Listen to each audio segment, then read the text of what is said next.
সংযুক্ত আরব আমিরাতে নজিরবিহীন বৃষ্টি ও বন্যার ধকল কাটিয়ে কাজে ফিরছেন প্রবাসীরা। যদিও জলাবদ্ধ কিছু এলাকায় পুরোদমে চলছে পানি নিষ্কাশনের কাজ।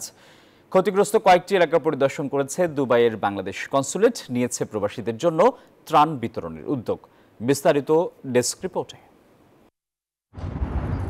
সংযুক্ত আরব আমিরাতে ৭৫ বছরের রেকর্ড ভাঙা বৃষ্টিতে হারিয়েছে তার চাকচিক আর জৌলস।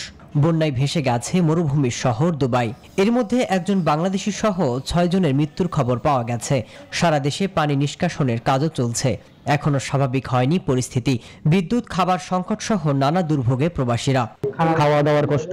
আজকে ৩ দিন যাবত আমরা পানির নিচে, রুমের ভিতরে হাঁটু পরিমাণ পানি, গোসল করতে পারতেছি না, রান্না বান্না তো টোটালি করতে পারতেছি না। এগুলো আমরা সবাই বাঙালি কমিউনিটি, সবাই কাউন্সিলর, সবাই মিলে ওদেরকে সহযোগিতা করলে ভালো হবে। আমরা এইরকম বৃষ্টি এইভাবে অবস্থা কোনো সময় দেখি নাই।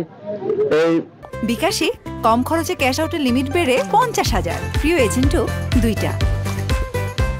এই দূর সময়ে আমাদের মান্যবর কনসুল জেনারেল সাহেব আমাদের পাশে এসে দাঁড়িয়েছেন, এটা আমাদের জন্য অনেক কিছু। এমন ভয়াবহ বন্যা পরিস্থিতি সরাসরি দেখতে শারজাহ এবং আজমানে আসেন দুবাই এবং উত্তর আমিরাতের Bangladesh consul general BM Jamal Hossain. এ সময় প্রবাসীদের সাথে কথা বলেন। সরেজমিনে দেখার জন্য আমরা আসছি, তাদের সাথে কথা বলছি, তাদের সমস্যা আমরা শুনছি এবং তাদের যে চাহিদা আছে সেই অনুযায়ী আমরা সাধ্যমতো আমাদের পক্ষ থেকে তাদের পাশে দাঁড়ানোর জন্য আমরা চেষ্টা করব। নজিরবিহীন বৃষ্টি আর বন্যার ধকল কাটিয়ে কাজে ফিরছেন প্রবাসীরা। তবে দেশটিতে আরও বৃষ্টি হওয়ার সম্ভাবনার কথা জানিয়েছে আবহাওয়া বিভাগ।